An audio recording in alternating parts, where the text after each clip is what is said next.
नमस्कार साथियों, जैसा कि हम लोग पिछले वीडियो में हिस्ट्री का शुरुआत किए थे और हिस्ट्री का जो है 3 कालखंड देखे थे, जिसमें से प्राग ऐतिहासिक, मध्य ऐतिहासिक और ऐतिहासिक काल को बताए थे। और प्राग ऐतिहासिक में जैसा कि पाषाण काल आता है, तो पाषाण काल के बारे में हम लोग पिछले वीडियो में समझे थे और ये पाषाण काल का भाग 2 है। तो इसमें से सबसे पहले आप लोग को हम कृषि का शुरुआत कैसे हुआ था ये बताएंगे। तो कृषि का शुरुआत जो है वो 2 टाइप से हुआ था, 2 प्रकार से हुआ था। जैसे कि एक तो हुआ सुव्यवस्थित ढंग से कृषि हो गया और एक अव्यवस्थित ढंग से कृषि हुआ। सुव्यवस्थित ढंग से कहने का मतलब ये हुआ, जैसे कि सुव्यवस्थित में क्या था कि खेत का साइज जो है वो प्रॉपर ढंग से था, बड़ा था और यहाँ पे जो भी फसल था वो अच्छा से मतलब एक व्यवस्थित ढंग से लगाया गया था, ठीक है। और अव्यवस्थित कहने का मतलब ये हुआ कि यहाँ पे खेत का साइज कुछ भी था, रेंडम कोई भी साइज खेत का था और फसल भी जैसे तैसे था, मतलब कि कोई भी फसल कहीं भी मतलब लगा दिए, उगा दिए। मतलब कृषि स्टार्ट तो हो गया था लेकिन उतना अच्छा से डेवलपमेंट उसका हो नहीं पाया था। तो सुव्यवस्थित ढंग से कृषि सबसे पहले स्टार्ट हुआ था पाकिस्तान के बलूचिस्तान प्रांत में, जहाँ का नाम है मेहरगढ़, ठीक है। जैसे कि आप लोग पाकिस्तान का नक्शा जब आप देखेंगे तो वो कुछ इस प्रकार से नक्शा आता है, ठीक है। तो यहाँ पे इसका एक पहाड़ है जिसका नाम है कीर्थर और यहाँ पे एक पहाड़ है जिसका नाम है सुलेमान। ये कीर्थर पहाड़ी जो है बलूचिस्तान और सिंध के बॉर्डर पे पड़ता है और कीर्थर भी बलूचिस्तान और पंजाब के बॉर्डर पड़ता है। इन दोनों के बीच का एरिया को मेहरगढ़ कहा जाता है और यहीं से 7000 BC पहले सुलेमान और कीर्थर पहाड़ी के बीच में खेती का स्टार्ट हुआ था। और वो क्या चीज़ उसमें जो है फसल उगाया गया था, तो वो फसल था गेहूं और जौ का, ठीक है। तो सबसे पहले सुव्यवस्थित ढंग से कृषि मेहरगढ़ में स्टार्ट किया हुआ था 7000 BC पहले और यहाँ पे गेहूं और जौ का सबसे पहले खेती हुआ था। इसके साथ कुछ इंडिया में भी देखने को मिलते हैं, जैसे कि एक राज्य यूपी है, यूपी में एक जगह है कोल्डीवा। कोल्डीवा में चावल का प्राचीनतम साक्ष मिला है और यहाँ 6000 BC पहले का चावल मिला है। और एक लेहरा देव में ये भी जगह यूपी में ही आता है और यहाँ पे चावल का नवीनतम साक्ष्य मिला है और ये अंदाज़ा लगा जाता है कि ये 7000 से 9000 BC पहले का चावल है। ये हाल ही में खोज हुआ था, पहले कोल्डीवा ही था, ये बाद में ये इसका खोज हुआ कि लेहरा देव भी है और यहाँ पर चावल का नवीनतम साक्ष्य मिला है, ठीक है। अब देखते हैं खेती का अव्यवस्थित ढंग से कृषि।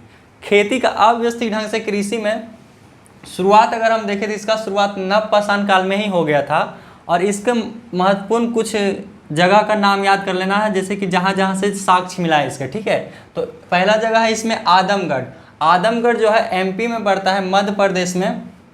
ये बागौर जो है राजस्थान में पड़ता है, बहादुरशास्त्र यूपी में, ठीक है। तो बस ये 3 जगह का नाम याद कर लेना है अव्यवस्थित ढंग से कृषि जहाँ से स्टार्ट हुआ है। और यहाँ पे कुछ और इम्पोर्टेंट जगह का नाम हम लोग देखते हैं, जैसे कि पल्लव रन। मद्रास का ये पल्लव रन, यहाँ से मानव का है जो है कंकाल का साक्ष्य मिला, ठीक है। मानव का कंकाल मतलब यहाँ पे ज़्यादातर मानव का खोपड़ी का जो है कंकाल उसी का साक्ष्य मिला है। पल्लव रन में मानव का कंकाल का साक्ष्य मिला, ठीक है। अगला जगह है चिरांद। बिहार के सारण जिले चिरांद में यहाँ पे हड्डियों का औजार देखने को मिला है। हड्डियों का औजार उपकरण देखने को यहाँ बिहार के चिरांद में मिला है, ठीक है। यूपी में एक जगह पड़ता है महदहा। महदहा में भी हड्डियों के औजार देखने को मिला है, ठीक है। चिरांद और महदहा दोनों में हड्डियों का औजार देखने को मिला है। वहीं महदहा यूपी में पड़ता है और चिरांद बिहार के सारण जिले में पड़ता है, ठीक है। और दमदमा, यूपी में एक और जगह है दमदमा। दमदमा में जो है एक कब्र में 3 मानव को दफनाने का साक्ष्य मिला है। जैसे कि ज़्यादातर हम लोग देखते हैं कि एक कब्र में एक ही को मिलता है, लेकिन यहाँ पे जो है दमदमा में एक कब्र में 3 मानव का जो साक्ष्य कंकाल देखने को मिला है, ठीक है। देखिए आप लोग के दिमाग में एक प्रश्न आता होगा कि बहुत सारा तो मतलब लाश मिलता होगा, मतलब उसका जो है हड्डी वगैरह मिलता होगा, लेकिन हम लोग ये इसमें ऐसा क्यों है कि हम लोग पल्लव रन को पढ़ रहे हैं, ये सब को पढ़ रहे हैं। तो देखिए जैसा कि पल्लव रन में कभी खुदाई हुआ होगा, ठीक है। तो वहाँ जब खुदाई हुआ होगा तो देखा होगा यहाँ पे बहुत सारा जो है हड्डी वगैरह मिला, तो उसका जब कार्बन डेटिंग किया होगा तो उसको पता चला होगा कि ये जो है हड्डी ये पाषाण काल का ही हड्डी है, इसीलिए वो हड्डी जो है इम्पोर्टेंट बन गया और पल्लव रन एक यहाँ पे आ गया कि पल्लव रन में पाषाण काल का ही कंकाल देखने को मिला, ठीक है। तो इस तरह से मतलब खोज वगैरह होता है। ऐसे तो हजारों कब्रिस्तान, तो उसमें तो खुदाई करेंगे तो उसमें तो मिलेगा ही मिलेगा हड्डी, लेकिन यहाँ पे जो है पुराना पाषाण काल का ही मिला है, इसीलिए ये सबको मतलब स्पेसिफिक रूप से पढ़ा जाता है। ठीक है, अगला आता है देखिए गुफा करार। गुफा करार में क्या हुआ था, यहाँ पे मानव का जो है पहला मृदभांड का साक्ष्य मिला था। ठीक है, ये जगह जो है जम्मू कश्मीर में पड़ता है। गुफा करार यहाँ मानव का पहला मृदभांड का साक्ष्य मिला है। ठीक है, जम्मू कश्मीर में ही एक जगह है बुर्ज होम, यहाँ से गर्द आवास का प्रमाण मिला है और आदमी के साथ जानवर दफनाने का भी प्रमाण मिला है। बुर्ज होम में क्या है, जैसे कि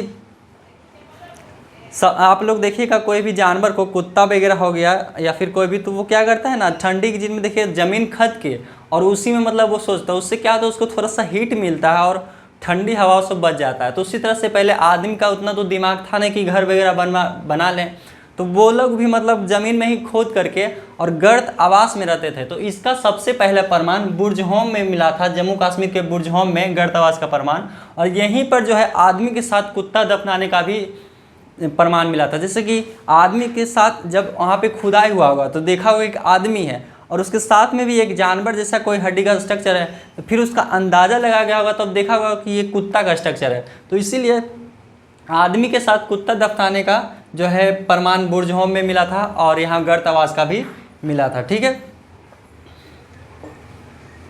तो ये इतना हो गया, और इसके कुछ और भी इम्पोर्टेंट पॉइंट है, इसको हम देखते हैं। ठीक है, इसमें कुछ और पॉइंट बच गया। ठीक है, उसको जान लेते हैं। जैसे मिलने वाले धातु के आधार पर इतिहास का जो है वर्गीकरण क्रिश्चियन थॉमस किया है। ठीक है, मिलने वाले धातु के आधार पर इतिहास का वर्गीकरण कौन किया है, क्रिश्चियन थॉमस किया है। और लिखावट के आधार पर इतिहास का वर्गीकरण जो है जॉन ब्रूस ने किया है।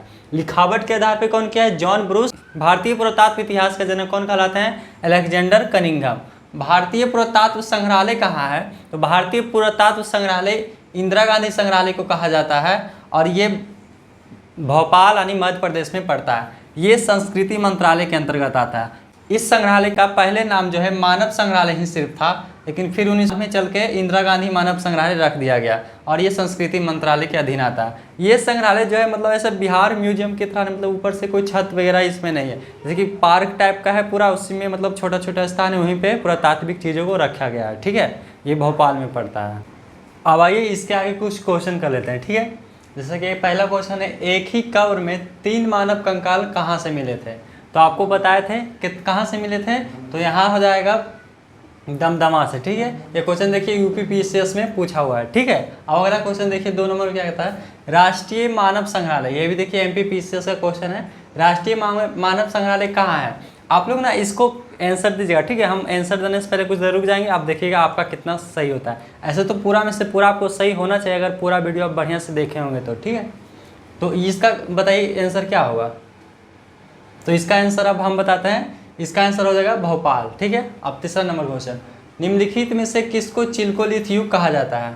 ये बीपीएससी का क्वेश्चन है, 2000 में पूछा गया था, बताइए क्या होगा। ऑप्शन ए है पूरा पाषाण काल, ऑप्शन बी है नव पाषाण काल, ऑप्शन सी है ताम्र पाषाण युग और ऑप्शन डी है लौह युग। बताइए, तो इसका सही ऑप्शन हो जाएगा ऑप्शन नंबर डी, ताम्र पाषाण युग। ठीक है, अब चौथा नंबर क्वेश्चन कहता है, भारत में किस शलाशय से सर्वाधिक चित्र प्राप्त हुए हैं। ये भी देखिए यूपीपीसीएस का क्वेश्चन है। ऑप्शन ए है घघरिया, ऑप्शन बी है भीमबेटका, ऑप्शन सी है लोहरादेव, ऑप्शन डी है आदमगढ़। बताइए ये चारों में से कौन सा सही होगा, बताइए, बोल दिए। ऑप्शन नंबर बी हो जाएगा भीमबेटका। ठीक है, अब ये 5 नंबर क्वेश्चन चलता है, कोपेनहेगन संग्रहालय की सामग्री से पाषाण, कांस्य और लौह युग का त्रियुगीन विभाजन किसने किया है। आपको बताया था कि वस्तुओं के मिलने वाले आधार से जो है इतिहास का विभाजन कौन किया है, बताए थे। तो बताइए, पहला ऑप्शन है थॉमस, दूसरा ऑप्शन है ल्यूहॉक, तीसरा ऑप्शन है टेलर और तीसरा नंबर है चाइल्ड ने। किसने किया है, ऑप्शन नंबर ए हो जाएगा थॉमस। ठीक है, और अब देखिए 6 नंबर, उस संस्था का नाम बताइए जहां से प्राचीनतम अस्थायी जीवन का प्रमाण मिला है। ये थोड़ा ट्रिकी क्वेश्चन, इसको बहुत अच्छा से देखिएगा, ये यूपीपीसीएस में पूछा गया सवाल है। ये सवाल भी कोई ना कोई PYQ का ही होगा। इसका पहला ऑप्शन है धौलावीरा, इसका ऑप्शन बी है महदहा, ऑप्शन सी है कालीबंगा और ऑप्शन डी है मेहरगढ़। बताइए, उस स्थान का नाम बताइए जहाँ से प्राचीनतम अस्थायी जीवन का प्रमाण मिला है। आप लोग को हम बताए थे कि कृषि करने के लिए जो है अस्थायी आवास की ज़रूरत पड़ती है, तो किस समय बताया था और कौन सा स्थान के बारे में बता रहे थे तो जब ये बात बोले थे, तो बताइए इस क्वेश्चन का क्या होगा आंसर। तो देखिए मेहरगढ़, आपको बताया था कि खेती करने के लिए सबसे पहले तो उसको खेत बढ़िया से चाहिए, उसके बाद उसको अस्थायी रूप से रहना पड़ेगा। तो मेहरगढ़ में ही जो है सबसे पहले खेती का शुरुआत हुआ था, बताए थे आपको सुव्यवस्थित ढंग से। तो इसका आंसर मेहर इसलिए हो जाएगा क्योंकि यहाँ से सबसे पहले खेती का शुरुआत हुआ था और यहीं से जो है मानव जो है अस्थायी रूप से रहना स्टार्ट किया था। ठीक है, तो इसका ऑप्शन नंबर डी हो जाएगा, सॉरी डी मेहरगढ़। ठीक है, तो अब अगला वीडियो में इसके बाद हम लोग आधि ऐतिहासिक देखेंगे और तब तक के लिए गुड बाय।